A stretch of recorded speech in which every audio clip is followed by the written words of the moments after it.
Nos acompaña Shareef Abdur-Rahim, que es una figura importante en la NBA porque ha tenido una serie de perspectivas en su vida que lo llevan a este punto como presidente del G-League, la liga de desarrollo de la NBA. Jugó un solo año universitario en la Universidad de California en Berkeley, o sea que tiene esa experiencia de ser un jugador joven que va inmediatamente al profesionalismo. Jugó 13 años en la liga, jugó con el equipo de Atlanta, de Sacramento, de Portland, jugó con el equipo de Vancouver, que sí tuvo la experiencia de estar, por supuesto, en Canadá. Fue al Partido de Estrellas un año, jugó por los Estados Unidos en Sydney en el 2000 y ganó la medalla de oro con ese equipo. Y luego pasó a ser un ejecutivo con el equipo de Sacramento, primero en la oficina de personal profesional y luego como gerente general de la filial de Reno Bighorns del G-League, lo que le permitió a él tener un punto de vista del G-League. Y por eso vamos a hablar con él. Tiene muchísimas experiencias que nos puede contribuir. We're honored to be joined here at Ritmo by Shareef Abdur-Rahim, who, as many of you know, played in the NBA for 13 seasons, started with Vancouver, ended up with Atlanta, Portland, Sacramento, one-time All-Star, played for the U.S. national team, won gold in Sydney, played only 1 year at Berkeley, so he knows the experience of being a young player and turning pro early. And then after his playing career, became an executive with Sacramento in player personnel, and then importantly, as a GM of the Reno Bighorns, which really set him up to become what he is now, the president of the G-League. Thank you very much, Shareef, for joining us. I have a quick question, of course, about your new team. Your team, Capitanes, one of 30 teams that will be playing 50 games starting November 5th for the 2021-22 NBA G-League season.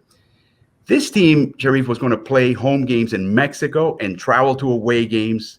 Now they're going to be based, I believe, in Fort Worth, Texas, but playing all their home and away games at their opponents. So they're going to be playing basically 2 games at a visit. Because of the pandemic, obviously, the issue of travel makes it kind of impossible to do anything else.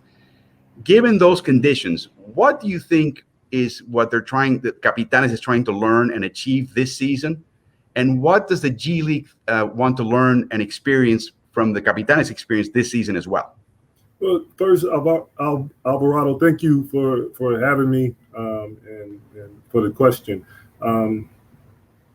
What I'd say is, this has, been, obviously the last 18 months or, even the time, just after we announced the Capitanes joining the G League has been a challenging time, and, trying to, understand and figure out how and when and where Capitanes enters the league.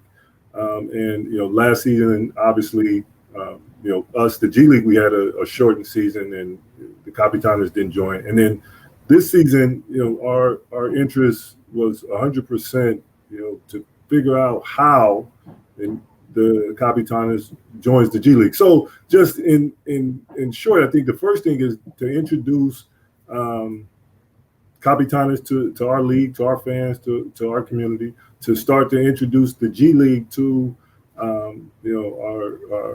our Mexican fans, our Latin American fans, and to get the momentum moving of them learning the league and how our league works, how constructing rosters work, the competition, travel, so on and so forth. There'll be some obviously some learning. There'll be some things that we miss, just not being able to be in Mexico City and be in front of Capitanes fans, and we look forward to that in the future. But I think the benefit will be the Capitanes not sitting out another season and just starting to introduce themselves to the G League. Now, recently, their GM, Nick Lagios, that came from the LA Lakers G League team, the Defenders, who's the GM of Capitanes, and their head coach, Ramon Diaz, were in Vegas for the Summer League. And I know they weren't just playing the tables. They were working. They were at the games. They were looking at talent. Without knowing who's going to be on that team, is your sense that they're going to be a mix of U.S. players and maybe some international players in that team? I think the focus 100% will be to put a good team together, to put a competitive team together. I think our league overall is a competitive league, is a tough league. At any given point during a G League season, you have, some 50% of NBA season, you have some 50% of NBA players that play in the G League. So that makes us in general a competitive league. However, from the very beginning and talking about this partnership with the Capitanes, focus has been on making sure that we have a good number of players from Mexico, from Latin America included on the roster. I know that's important to the Capitanes, that the fans feel the connection. They see players born in Mexico, in Latin America, and that's a focus. There will be, I'm certain, some players from outside of Latin America, outside of Mexico, but it'll definitely be a emphasis to have those players included on the Capitanes roster. I get this question a lot from my Mexican friends. They're not familiar with the way the G League runs. They haven't been to a G League game, but they're always telling me, when Capitanes plays in the G League, are they going to show the Mexican flag, and are they going to play the Mexican anthem in the games in which they participate? How our games function, and kind of the mechanics, especially this year, in that I would say 100% certain, in a normal year when we're back in Mexico, we're working through how that will work this year. The intent is to make sure that the Mexican fans, that Mexico is represented, and that our teams that will host the Capitanes this year are prepared to do that, and do it in the right way, in a respectful way. So we are working on that. Yes. And then the most important question, I think, from the point of view of a fan, if I'm sitting in Mexico, if I'm sitting in Colombia, Latin America, Argentina, and I want to watch Capitanes, how do I get to see the games? Yeah, we're finalizing now, as a part of some of our current G League distribution partners, making sure we have the ability to make those games available in Mexico, so that Capitanes fans will have that ability. Even though they're not in Mexico City this year, they will be able to watch the Capitanes. Excellent. We'd like to turn to some more general G League questions. Let's look back into the pre-pandemic world, where the original concept of Capitanes, where they would be based in Mexico City. Hopefully in the future that will be the case. We just don't know that. But in the original conception, the idea, what was the thought of the NBA putting really an important brand in Mexico City? What was part of that learning? What do you think would be achieved if the team were at some point, or maybe will be at some point, based in Mexico City? Well, one, I think you have the ability to continue to expand the relationship between the NBA, between the G League and Mexico. Obviously, the NBA has had a long relationship, long partnership, big emphasis in Mexico and Latin America. So you have now, we've come, I want to say 10 plus years of coming to play Mexico City games. You have a team that is a NBA affiliated team in Mexico City. So I think that's one, strengthening that relationship. The learnings, us as the G League, we stand as a league that serves as a experimental league, and learnings and research and development for the NBA. So starting to open up the doors and open up the market to understand, is there a potential for even a bigger role for Mexico City as it relates to teams there, and then ultimately to continue to be a part of the development of basketball in Mexico, in Latin America. The players we see, the talent that comes out of Latin America, I think with a team there, that only expands. Now, I remember being in Uruguay at the G League International Challenge, G League was represented and played some very good teams from all over the world. And your predecessor, Malcolm Turner, was just threw this at us without even asking, that he would think that in the future, the G League would be courting more and more international players, because their presence in the G League would create a market for your games, for media rights for your games in the future. You already have some international players in the G League. Again, post-pandemic, if the pandemic allows, is that something still very much in the future, in the plans? Well, we've seen it. We've seen it as international players have played in the G League. Like our presence in those markets picks up. So that's been proven. I think the thing you have and the opportunity you have with the G League is you have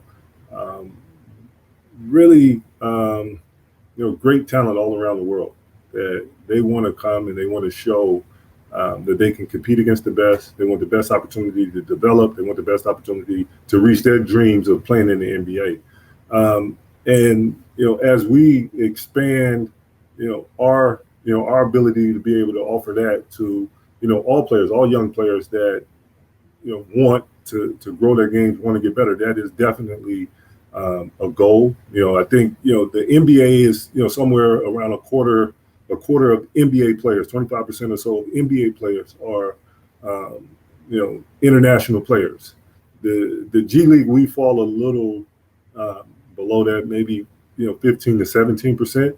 I would think in the role that we play, ideally, we would maybe even have a greater population than the NBA, as the NBA pulls talent from the G League. But that is something that's an important goal of ours, is to continue to grow and be attractive to players outside of the United States, definitely. And I think being in Mexico with the Capitanes will really open up those opportunities for the best young Latin players to come and play and be a part of not only Capitanes, but other G League teams.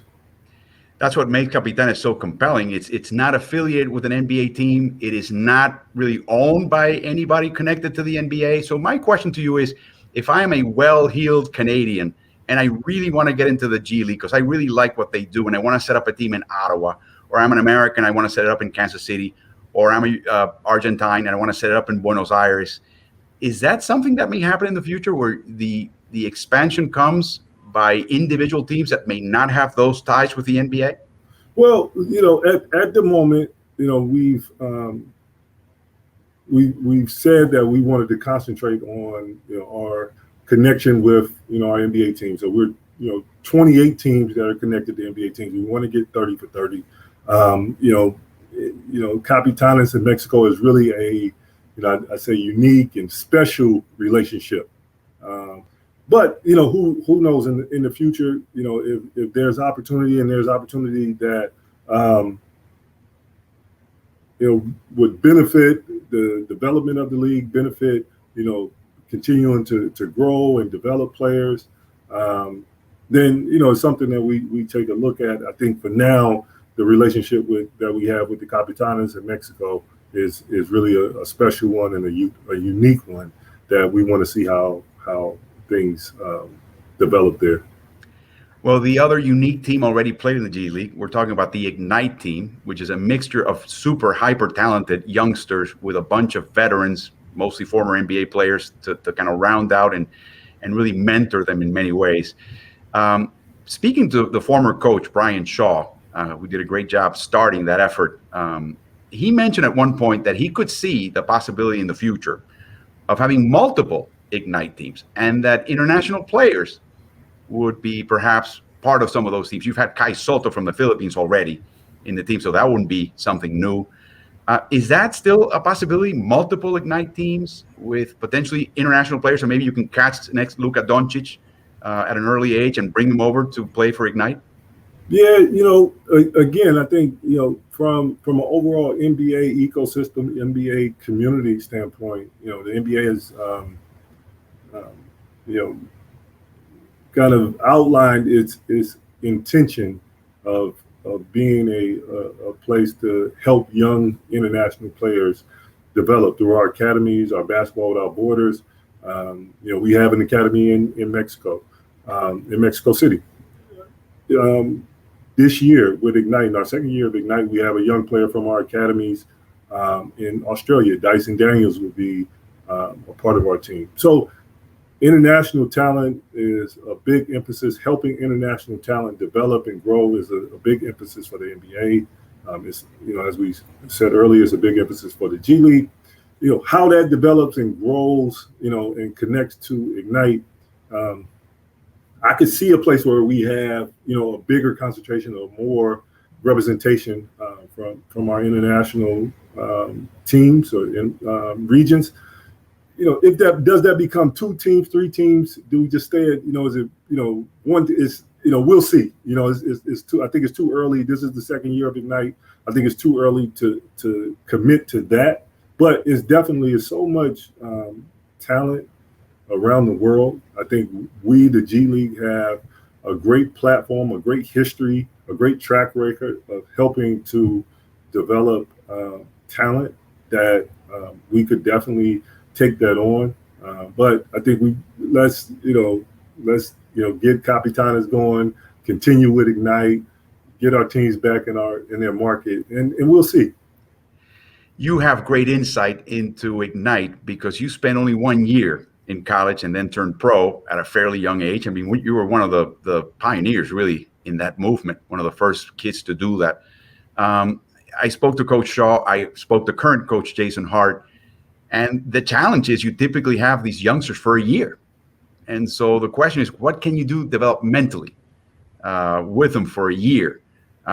Again, are there plans to maybe change and beef up some of the coaching? Jason Hart specifically said that in his view, one of the things that he could help the kids the most would be being defensively aware, rotations, anticipation, to work a little bit more on their defense. Where do you see the development, the training of these youngsters if you can only really have them for about a year? Well, I think the really special ones, you may only have them for a year, right? But there will be opportunities in general for those players to be introduced to professional basketball through Ignite. But for example, we had 4 players last year: Jalen Green, Jonathan Kuminga, Isaiah Todd, and Daishan Nick. So, I would expect that Jalen won't spend time with us in the G League this year. Probably not Jonathan either. But there's a good chance of, if you look at where players are picked, that some of the other players they could, for here and there. So, I think like young players is we have a lot of information that we're trying to give them, both basketball wise and life wise, in a year.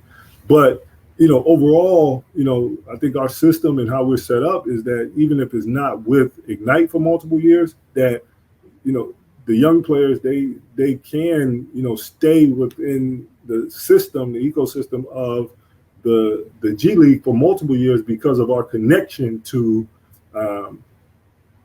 NBA teams. So it's a good experience. It gives them that ability to grow and develop and continue to learn as they're preparing to be really good NBA players. Well, thank you very much for your time, Shareef, and the information's been great. We're looking forward to the 2021-22 season. It's going to be a great season, 30 teams starting November 5th, available, whether regionally in the U.S., through NBA League Pass, and of course internationally as well. So we look forward to continued growth. And you're going to be a busy man, Shareef. It doesn't get any easier for you. No, it doesn't. But we're excited. I think it'll be an exciting year. We're excited to welcome Capitanes in, and we're excited for our fans in Mexico City and Latin America to learn more about the G League. And we look forward to Capitanes coming home to Mexico City. Thank you very much. Thank you.